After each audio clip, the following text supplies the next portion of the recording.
Aku berdiri di sudut ruangan itu, mengenakan pakaian sederhana namun rapi, sambil menatap wajah-wajah yang dulu sangat kukenal. Tawa mereka terdengar keras, penuh kebanggaan, memamerkan menantu baru seolah telah memenangkan segalanya dalam hidup. Tak satu pun melirik ke arahku. Tak ada yang menyangka bahwa perempuan yang mereka abaikan itu adalah orang yang paling mereka remehkan dulu. Hingga satu kalimat keluar dari mulutku, memperkenalkan siapa aku sebenarnya. Dan seketika, ruangan yang penuh tawa itu berubah menjadi sunyi. Mata terbelalak, senyum membeku. Saat itu mereka tahu, takdir telah membalikan segalanya. Halo sahabat, terima kasih sudah kembali ke channel Cerita Fafa. Channel yang menghadirkan kisah-kisah kehidupan nyata, penuh luka, harapan, dan pelajaran berharga. Kisah yang akan kalian dengar hari ini bukan sekedar cerita tentang masa lalu, tapi tentang bagaimana seseorang bangkit dari penghinaan dan membuktikan nilai dirinya. Sebelum kita masuk lebih dalam, yuk kita ramaikan dulu kolom komentarnya serta jangan lupa untuk klik tombol like, subscribe, dan aktifkan loncengnya agar sahabat Fafa tidak ketinggalan cerita-cerita seru lainnya. Dukungan dari sahabat sangat membantu channel ini untuk terus berkembang dan menyajikan cerita-cerita menarik lainnya. Dan seperti biasa, Fafa mau absen nih. Coba tulis nama sahabat, asal kota, dan ketik kata hadir di kolom komentar bawah. Fafa pengen tahu sahabat setia Fafa dari kota mana saja. Sudah siap sahabat? Yuk kita langsung masuk ke ceritanya. Aku masih ingat dengan sangat jelas. Hari pertama aku resmi menjadi bagian dari keluarga itu. Hari yang seharusnya menjadi awal kebahagiaan, justru menjadi awal dari perjalanan paling berat dalam hidupku. Aku datang sebagai istri, sebagai menantu, membawa harapan sederhana, ingin diterima, ingin dihargai, ingin hidup tenang bersama orang yang kucintai. Namun sejak langkah pertama kakiku menginjak rumah mereka, aku bisa merasakan ada jarak yang tak terlihat. Tatapan mata yang menilai, senyum tipis yang dipaksakan. Pertanyaan-pertanyaan halus yang sebenarnya menyimpan keraguan. Aku bukan menantu yang mereka impikan. Aku berasal dari keluarga sederhana. Orang tuaku bukan siapa-siapa. Aku tak membawa harta, tak membawa jabatan, tak membawa kebanggaan yang bisa mereka ceritakan ke tetangga. Dan sejak saat itu, perlahan tapi pasti, aku mulai merasa tidak diinginkan. Setiap hari adalah ujian. Apapun yang kulakukan selalu salah. Jika aku bangun pagi dan membersihkan rumah, mereka berkata aku sok rajin demi cari muka. Jika aku terlambat sedikit karena kelelahan, aku disebut pemalas. Masakanku jarang diapresiasi. Bahkan saat aku mencoba memasak makanan kesukaan mereka, komentar yang kudapat hanyalah perbandingan dengan perempuan lain. Kamu itu nggak kayak si Anu, masakannya enak. Dulu calon menantu kami yang lain lebih pinter bawa diri. Kalimat-kalimat itu mungkin terdengar biasa bagi orang lain. Tapi bagiku, itu seperti tetesan air yang terus-menerus jatuh di batu. Pelan, namun menghancurkan. Yang paling menyakitkan bukan hanya ucapan mereka, tapi sikap suamiku. Lelaki yang seharusnya menjadi pelindungku justru memilih diam. Ia melihat, ia tahu, namun ia tak pernah berdiri di sisiku. Setiap kali aku mencoba bicara, ia berkata, "Sabar, itu orang tuaku." Seolah lukaku tidak sepenting kenyamanan mereka. Aku mulai mempertanyakan diriku sendiri. Apakah aku memang tidak cukup baik? Apakah aku memang tak pantas dicintai? Setiap malam aku menangis diam-diam, menutup wajah dengan bantal agar tak ada yang mendengar. Aku merasa sendirian meski berada di tengah keluarga. Aku mencoba berubah. Aku belajar lebih sabar, lebih menahan diri, lebih banyak mengalah. Aku berharap suatu hari mereka akan melihat usahaku. Tapi harapan itu perlahan mati. Karena apapun yang kulakukan, label menantu yang tidak layak sudah terlanjur melekat padaku. Aku bukan hanya diremehkan, aku diperlakukan seolah keberadaanku tak penting. Keputusan keluarga dibuat tanpa melibatkanku. Aku sering tidak diajak bicara, seolah aku tak ada. Bahkan dalam acara keluarga, aku lebih sering menjadi pelayan daripada anggota keluarga. Puncaknya adalah saat aku mendengar sendiri ucapan mantan mertuaku yang tak pernah kulupakan. Ia berkata pada orang lain, tanpa sadar aku mendengar. Kalau dulu anak saya nikahnya nggak sama dia, hidupnya pasti lebih bagus. Saat itu hatiku runtuh. Aku sadar, sekeras apapun aku berusaha, aku tak akan pernah cukup di mata mereka. Aku bukan istri yang mereka banggakan. Aku bukan menantu yang mereka inginkan. Aku hanyalah kesalahan yang terlanjur terjadi. Hari-hari setelah itu terasa hampa. Rumah bukan lagi tempat pulang. Pernikahan bukan lagi tempat berlindung. Aku hidup tapi tak benar-benar bernafas. Hingga suatu malam, saat aku menatap bayanganku sendiri di cermin, aku bertanya pada diriku sendiri. Sampai kapan aku akan mengorbankan diriku demi diterima oleh orang-orang yang tak pernah ingin menerimaku? Keputusan itu berat, tapi perlu. Aku memilih pergi. Bukan karena aku kalah, tapi karena aku ingin menyelamatkan diriku sendiri. Aku meninggalkan pernikahan itu tanpa harta, tanpa pembelaan, bahkan tanpa kata maaf dari siapapun. Aku pergi dengan hati yang hancur, tapi juga dengan satu tekad yang mulai tumbuh. Aku tidak akan membiarkan diriku selamanya diperlakukan seperti tidak berharga. Jika mereka tak pernah melihat nilainya, maka akulah yang akan menemukannya sendiri. Dan saat itu, aku belum tahu bahwa keputusan untuk pergi adalah langkah pertama menuju kehidupan yang sama sekali berbeda. Setelah aku pergi dari pernikahan itu, hidupku tidak langsung menjadi lebih mudah. Banyak orang mengira meninggalkan hubungan yang menyakitkan berarti bebas dari semua masalah. Nyatanya, justru disitulah perjuangan sesungguhnya dimulai. Aku pulang ke rumah orang tuaku dengan perasaan campur aduk, malu, kecewa, dan takut akan masa depan. Di kampung, bisik-bisik cepat menyebar. Ada yang menyalahkanku, ada yang pura-pura peduli, ada pula yang diam-diam menikmati kegagalanku. Aku belajar satu hal penting saat itu.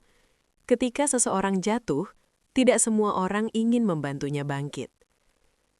Hari-hariku dipenuhi perjuangan kecil yang terasa berat. Aku mulai dari nol, mencari pekerjaan, menata ulang hidup, membangun kembali kepercayaan diri yang hancur. Ada hari-hari ketika aku pulang dengan kaki gemetar karena kelelahan, namun tetap harus tersenyum agar orang tua tidak khawatir. Di tengah usaha membangun hidup baru itulah, kabar tentang mantan suamiku sampai ke telingaku. Ia menikah lagi. Bukan sekadar menikah, tapi menikah dengan perempuan yang sejak awal selalu dibandingkan denganku. Perempuan yang katanya lebih pantas, lebih sepadan, dan lebih membanggakan. Aku masih ingat pertama kali mendengar kabar itu. Dadaku terasa sesak, bukan karena cinta yang belum selesai, tapi karena luka lama yang tiba-tiba terbuka. Aku membayangkan bagaimana keluarganya merayakan pernikahan itu, bagaimana mantan mertuaku tersenyum bangga, seolah membuktikan bahwa kesalahan terbesar dalam hidup mereka akhirnya diperbaiki. Cerita demi cerita sampai kepadaku, tentang menantu baru yang selalu dipamerkan, tentang unggahan foto-foto kebahagiaan, tentang pujian yang tak pernah habis.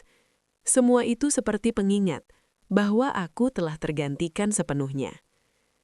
Namun di balik semua itu, hidup tidak berhenti menuntutku untuk berjalan.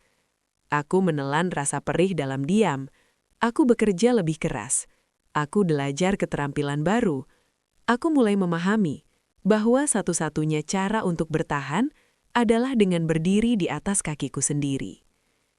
Ada malam-malam panjang ketika aku duduk sendirian, bertanya pada diriku sendiri, apakah semua penderitaan ini ada gunanya?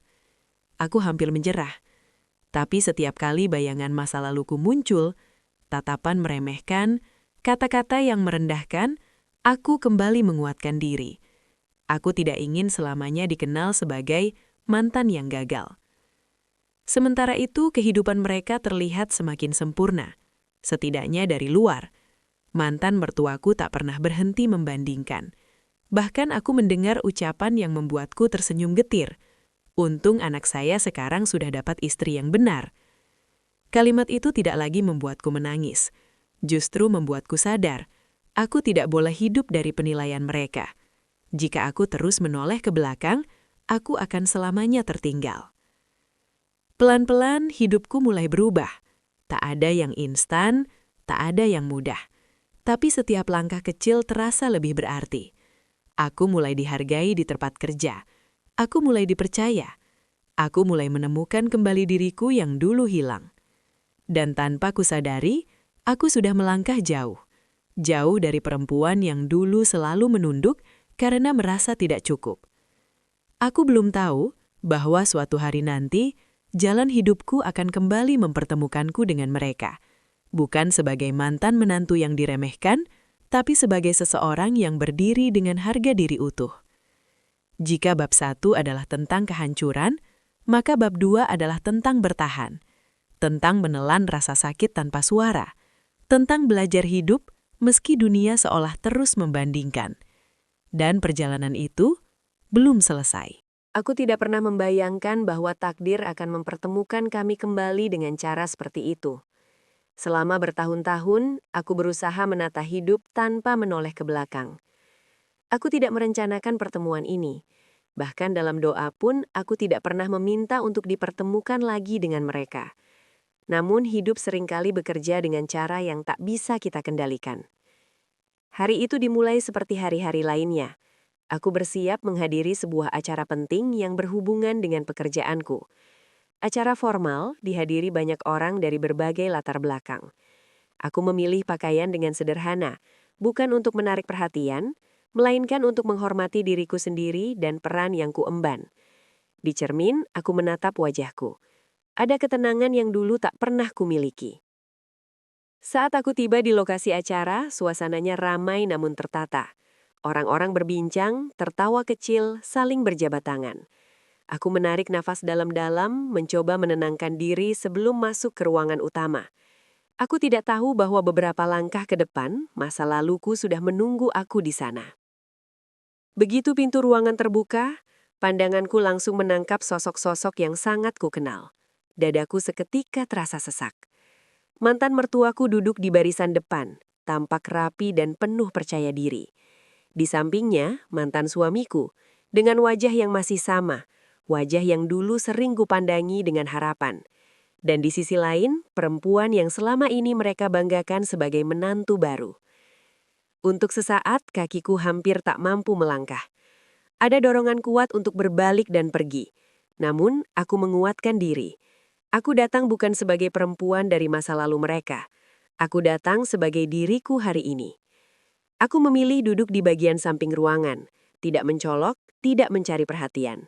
Aku ingin fokus pada acara, bukan pada kenangan. Namun telingaku tak bisa menutup diri. Aku mendengar potongan percakapan mereka. Tawa kecil, nada bangga, cerita tentang keberhasilan keluarga mereka sejak kehadiran menantu baru itu. Setiap kata terasa seperti ujian, bukan karena aku iri, tapi karena ingatan lama mencoba menyeretku kembali. Aku menggenggam tanganku sendiri, menenangkan jantung yang berdetak lebih cepat. Aku mengingat semua malam panjang yang kulewati sendirian, semua air mata yang jatuh tanpa saksi. Aku sudah melewati semua itu. Aku tidak boleh runtuh sekarang. Acara berlanjut. Satu persatu nama dipanggil ke depan. Hingga akhirnya pembawa acara menyebut namaku dengan suara lantang. Saat itu ruangan terasa semakin sunyi di telingaku. Aku berdiri perlahan. Setiap langkah ke depan terasa seperti melangkah menembus waktu. Aku melihat wajah mantan mertuaku berubah. Tatapannya menajam, mencoba mengenali. Mantan suamiku menatapku lama, seolah tak percaya. Menantu baru itu menoleh lalu saling berpandangan dengan mereka. Aku bisa merasakan ketegangan yang menggantung di udara. Aku berdiri di depan. Lampu menyorot wajahku. Aku memperkenalkan diri dengan suara yang tenang, menyebutkan namaku, peranku, tanggung jawabku dalam acara itu. Aku tidak menyinggung masa lalu. Aku tidak perlu. Keberadaanku saja sudah cukup untuk mengubah suasana. Di dalam diriku ada pergolakan hebat, antara perempuan yang dulu terluka dan perempuan yang kini berdiri dengan percaya diri. Aku memilih yang kedua. Aku berbicara dengan jelas, profesional, tanpa emosi berlebihan. Setiap kalimat yang keluar terasa seperti penegasan bahwa aku telah berubah. Saat aku selesai dan kembali ke tempat duduk, aku merasakan pandangan mata mengikuti langkahku. Bukan lagi tatapan meremehkan, melainkan tatapan heran, terkejut, dan tak percaya. Untuk pertama kalinya, aku tidak merasa kecil di hadapan mereka. Pertemuan itu belum selesai, tapi satu hal sudah pasti. Takdir sedang mempersiapkan momen yang lebih besar. Dan aku, tanpa kusadari, telah siap menghadapinya. Aku berdiri di depan ruangan itu dengan perasaan yang sulit dijelaskan. Ada ketenangan, tapi juga ada gemuruh di dalam dada. Lampu-lampu terang menyorot wajahku, membuat setiap ekspresi menjadi jelas. Namun justru di saat itulah, aku merasa paling jujur pada diriku sendiri. Aku tidak lagi menyembunyikan siapa aku. Aku mulai berbicara. Suaraku terdengar tenang, meski di baliknya tersimpan ribuan kenangan yang berusaha tetap terkunci. Aku memperkenalkan diriku secara profesional, menyampaikan maksud kehadiranku, dan menjelaskan peranku dalam acara itu. Setiap kata yang keluar dari mulutku bukan sekedar kalimat formal, melainkan penanda jarak antara aku yang dulu dan aku yang sekarang. Saat aku menyebutkan namaku dengan jelas, aku melihat perubahan di wajah mantan mertuaku. Alisnya mengernyit, matanya membesar.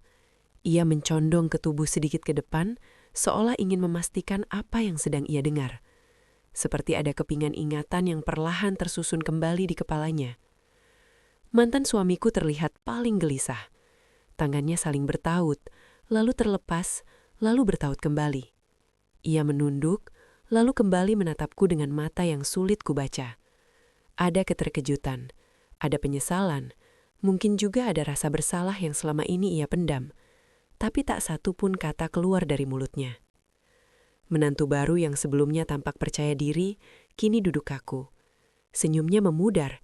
Ia sesekali menoleh ke arah mantan mertuaku, seolah mencari penjelasan, lalu kembali menatapku dengan pandangan campur aduk antara bingung dan cemas. Aku tidak melihat kebencian di matanya, hanya kebingungan karena posisi yang tiba-tiba berubah. Aku melanjutkan penjelasanku, menyebutkan capaian kerja, tanggung jawab yang kuemban, dan alasan aku dipercaya berdiri di sana. Aku tidak meninggikan suara, aku tidak menyindir. Justru ketenangan itulah yang membuat ruangan terasa semakin sunyi. Tak ada tawa, tak ada bisikan, bahkan suara gesekan kursi pun terdengar jelas. Di tengah keheningan itu, aku merasakan sesuatu yang selama ini tak pernah kumiliki. Kendali. Bukan kendali atas mereka, tapi atas diriku sendiri. Aku tidak lagi berbicara untuk membuktikan apapun. Aku hanya menjadi diriku apa adanya, dan itu ternyata cukup. Aku bisa melihat bagaimana mantan mertuaku berusaha mempertahankan wibawa. Bahunya tetap tegak, namun wajahnya kehilangan ekspresi bangga yang tadi begitu jelas. Ada kekosongan di sana, sebuah kesadaran yang mungkin datang terlambat, bahwa orang yang dulu mereka remehkan, kini berdiri sejajar, bahkan lebih tinggi dari yang mereka bayangkan. Saat aku selesai berbicara, pembawa acara mengucapkan terima kasih dan mempersilahkanku kembali ke tempat duduk. Biasanya momen seperti itu diiringi tepuk tangan, tapi kali ini tak satu pun tangan terangkat. Bukan karena penolakan, melainkan karena keterjebakan yang terlalu dalam untuk diungkapkan. Aku melangkah kembali dengan langkah pelan. Setiap langkah terasa ringan, seolah aku meninggalkan beban yang selama ini kupikul. Di belakangku, aku tahu mata-mata masih menatap. Namun untuk pertama kalinya, aku tidak peduli. Aku tidak mencari validasi dari siapapun di ruangan itu. Keheningan itu bukan kemenangan bagiku. Itu adalah penutup dari bab lama yang akhirnya selesai. Aku menyadari bahwa tidak semua kemenangan harus dirayakan dengan sorak-sorai. Ada kemenangan yang datang dalam bentuk diam. Diam yang menenangkan. Diam yang membebaskan.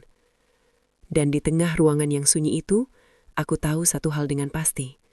Masa laluku tak lagi memiliki kuasa atas hidupku. Aku duduk kembali di kursiku dengan tubuh yang terasa ringan, seolah beban bertahun-tahun akhirnya dilepaskan satu persatu. Ruangan itu masih dipenuhi keheningan. Namun bagiku, sunyi itu terasa berbeda. Bukan sunyi yang menekan, melainkan sunyi yang menenangkan. Seperti akhir dari sebuah perjalanan panjang yang melelahkan, namun akhirnya sampai pada tujuan. Beberapa orang mulai kembali bergerak, berbincang pelan, mencoba menormalkan suasana. Tapi aku tetap diam. Aku membiarkan diriku menikmati momen itu. Momen di mana aku tidak lagi menjadi bagian dari cerita mereka, melainkan sepenuhnya menjadi tokoh utama dalam hidupku sendiri. Aku sadar, setelah apa yang baru saja terjadi, aku punya pilihan. Aku bisa mendekati mereka. Aku bisa menyapa mantan mertuaku, menatap mata mereka, dan mengucapkan kalimat yang selama ini tertahan di dada. Aku bisa menegaskan bahwa mereka salah, bahwa aku tidak seperti yang mereka kira, bahwa aku telah berhasil tanpa mereka. Tapi aku tidak melakukannya, karena aku tahu, keinginan untuk membalas seringkali bukan berasal dari kekuatan, melainkan dari luka yang belum sembuh sepenuhnya. Dan hari itu, aku tidak lagi terluka. Setidaknya tidak dengan cara yang sama. Aku menatap mantan suamiku dari kejauhan. Ia masih duduk di tempatnya. Wajahnya kosong. Pikirannya entah melayang kemana. Mungkin ia sedang mengingat masa lalu. Mungkin ia menyesal. Mungkin juga ia hanya terkejut. Tapi apapun yang ia rasakan, itu bukan lagi tanggung jawabku. Aku tidak lagi ingin menjadi orang yang menunggu penyesalan orang lain untuk merasa berharga. Menantu baru itu sesekali menoleh ke arahku. Tatapannya tidak lagi penuh kebanggaan seperti sebelumnya. Lebih seperti seseorang yang sedang mencoba memahami cerita yang tiba-tiba berubah arah. Aku hanya mengangguk kecil, bukan sebagai isyarat kemenangan, tapi sebagai bentuk kedamaian. Aku mengumpulkan barang-barangku perlahan. Setiap gerakan terasa sadar, penuh makna. Aku berdiri, merapikan pakaian, lalu melangkah menuju pintu keluar. Tidak ada yang menghentikanku. Tidak ada yang memanggil namaku. Dan itu tidak apa-apa. Langkah kakiku terdengar jelas di lantai yang mengkilap. Setiap langkah seolah menjadi simbol perjalanan hidupku. Pelan, terkadang ragu, namun terus maju. Aku melewati pintu besar itu dan menghirup udara luar dengan nafas yang dalam. Untuk pertama kalinya, aku merasa benar-benar hadir di momen itu. Di luar gedung, dunia berjalan seperti biasa. Orang-orang berlalu lalang. Kendaraan melintas. Langit terbentang luas. Hidup tidak berhenti hanya karena satu pertemuan. Dan aku menyadari sesuatu yang sangat penting. Aku tidak perlu diakui oleh masa laluku untuk melangkah ke masa depan. Aku teringat diriku yang dulu. Perempuan yang sering menunduk, yang merasa tak cukup, yang hidupnya dipenuhi pertanyaan tentang nilai dirinya sendiri. Aku ingin memeluk perempuan itu dan berkata bahwa semua rasa sakit itu tidak sia-sia, bahwa suatu hari ia akan berdiri dengan tenang, tanpa perlu berteriak untuk didengar. Perjalanan hidup mengajarkanku bahwa kedewasaan bukan tentang siapa yang paling lantang berbicara, tapi siapa yang mampu memilih diam ketika ia sebenarnya bisa membalas. Bahwa kekuatan sejati bukan tentang menjatuhkan orang lain, melainkan tentang tidak lagi membiarkan mereka menentukan siapa kita. Aku pergi di sana bukan sebagai orang yang kalah, tapi sebagai seseorang yang telah menang atas dirinya sendiri. Aku tidak membawa dendam. Aku tidak membawa kebencian. Yang kubawa hanyalah pelajaran, pengalaman, dan kedamaian yang akhirnya kutemukan. Dan di titik itu, aku tahu satu hal dengan pasti. Aku tidak lagi membutuhkan penutupan dari siapapun. Karena hidupku sudah sepenuhnya menjadi milikku. Dari kisah ini, aku belajar bahwa jangan pernah menilai seseorang dari masa terendahnya. Hidup bisa berubah, nasib bisa berputar, dan orang yang hari ini diremehkan bisa menjadi seseorang yang tak terduga di masa depan. Kesabaran, keteguhan, dan kepercayaan pada diri sendiri akan selalu menemukan jalannya. Terima kasih sudah mendengarkan kisah ini sampai akhir. Jika cerita ini memberi kalian kekuatan atau harapan, jangan lupa untuk like, share, dan subscribe channel ini. Sampai jumpa di cerita Fafa berikutnya dengan kisah kehidupan lain yang mungkin juga mencerminkan perjalanan kalian sendiri.